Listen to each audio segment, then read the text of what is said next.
Assalamualaikum warahmatullahi wabarakatuh. Di sini saya akan menjelaskan mengenai chapter 4. Yang pertama saya akan menjelaskan mengenai teori klasifikasi teks.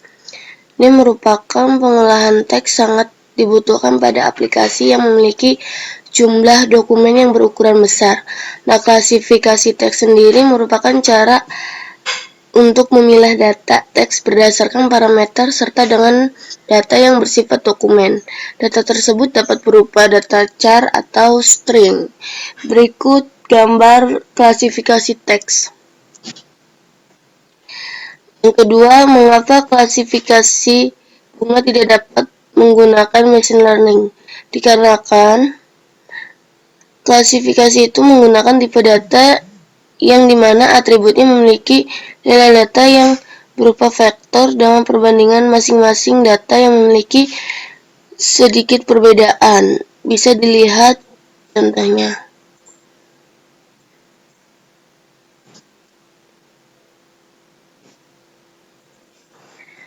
Yang ketiga, teknik pembelajaran atau machine learning pada teks kata-kata di YouTube. Nah, contohnya pada saat kita membuka sebuah video, maka di sebelah kanan ada list berikutnya.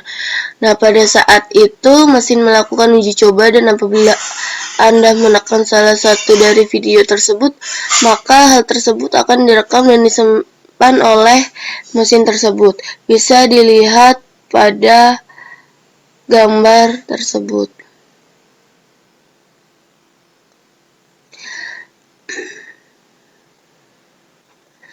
Yang keempat, jelaskan apa yang dimaksud dengan vektorisasi data. Vektorisasi data merupakan pemecahan data yang menjadi bagian yang lebih sederhana. Contohnya ada sebuah paragraf. Nah, paragraf tersebut akan dibagi menjadi beberapa kalimat yang nantinya akan kembali menjadi beberapa kata. Selanjutnya, jelaskan apa itu bag of words dengan kata-kata yang sederhana dan ilustrasi sendiri. Bag of words sendiri itu merupakan penyajian sederhana yang biasanya digunakan pada aplikasi text mining. Pada saat mengenalkan struktur sebuah kumpulan dokumen yang berbasis teks untuk diklasifikasikan kembali menjadi dua atau lebih kelas yang ditentukan. 6. Jelaskan apa itu TF-IDF. Merupakan metode untuk menghitung bobot dari kata yang sering muncul pada suatu kalimat. Ini praktiknya. Mengimport data pandas 500 data dummy, kemudian dijelaskan setiap baris. Nah, untuk import pandas sendiri itu untuk mengimport library dari pandas. Import data underscore forest panread CSV ini untuk membaca file .csv menggunakan pandas. Terus untuk print len data force ini untuk menampilkan hasil dari jumlah data yang telah diimport. Yang kedua ada memecah data pre menjadi dua.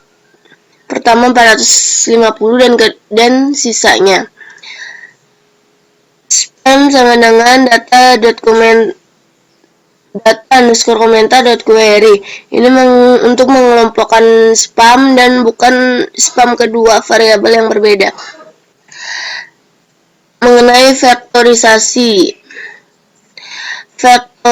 from scaran.feature underscore extraction.text import konvektor ini untuk melakukan fungsi bag of words dengan cara menghitung semua kata yang ada pada file. Selanjutnya, lakukan import library pandas yang diinisialisasi menjadi PD. Setelah itu, ada dibuat variabel data dengan metode read underscore csv untuk membaca file. Berekstensikan CSV yang dimaksudkan alamatnya pada dalam kurung. Selanjutnya, klasifikasi SVM ini from scalan import SVM ini untuk coding untuk melakukan klasifikasi SVM. Klasifikasi decision tree ini menjadi variabel Classification tree berisikan metode decision tree classifier. Setelah itu variabel tersebut diberikan metode fit. Plot conversion metric sendiri dilakukan untuk memprediksi pada data. Biasanya kemudian data tersebut dimasukkan ke dalam variabel CM dengan metode conversion matrix. Ada cross validation. Cross validation di sini ada codingan from scalar metric import convention metric, itu melakukan convention metric. Selanjutnya pengamatan program. Terdapat data yang terdapat dari grafik tersebut didapat dari codingan dengan cara pengulangan masing-masing 10 kali. Setelah itu dieksekusi menjadi grafik 3 dimensi. Berikut hasil grafiknya. Ini untuk penanganan errornya, error 1. Kode dan jenis errornya, solusinya itu mengimport library NumPy sebagai NP. Ini hasil compile-nya.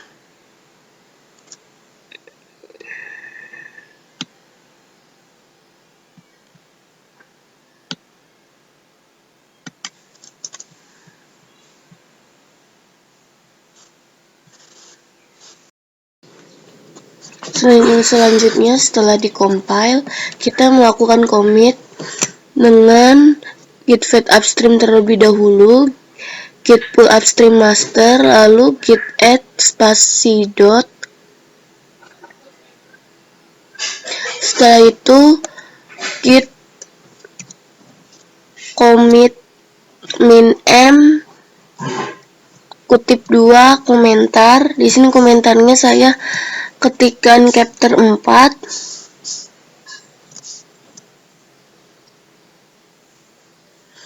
Setelah itu git push origin master.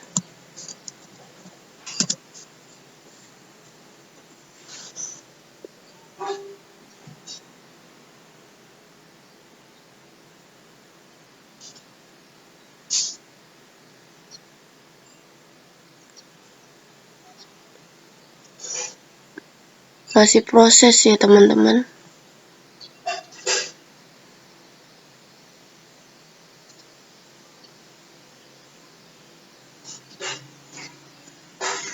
Setelah itu buka web browsernya,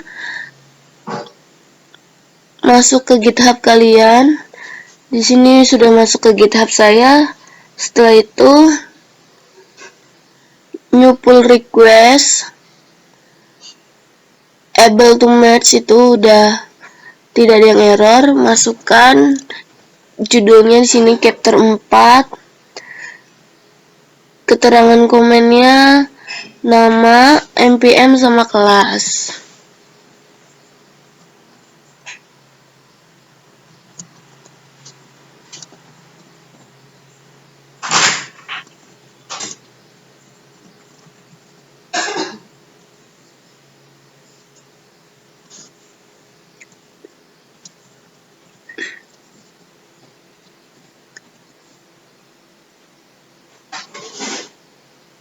Setelah itu create pull request.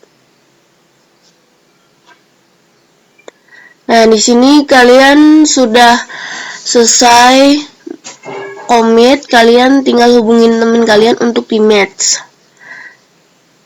Pastikan tidak ada yang error pada GitHub-nya. Mungkin itu aja teman-teman, kurang lebihnya mohon maaf. Wassalamualaikum warahmatullahi wabarakatuh.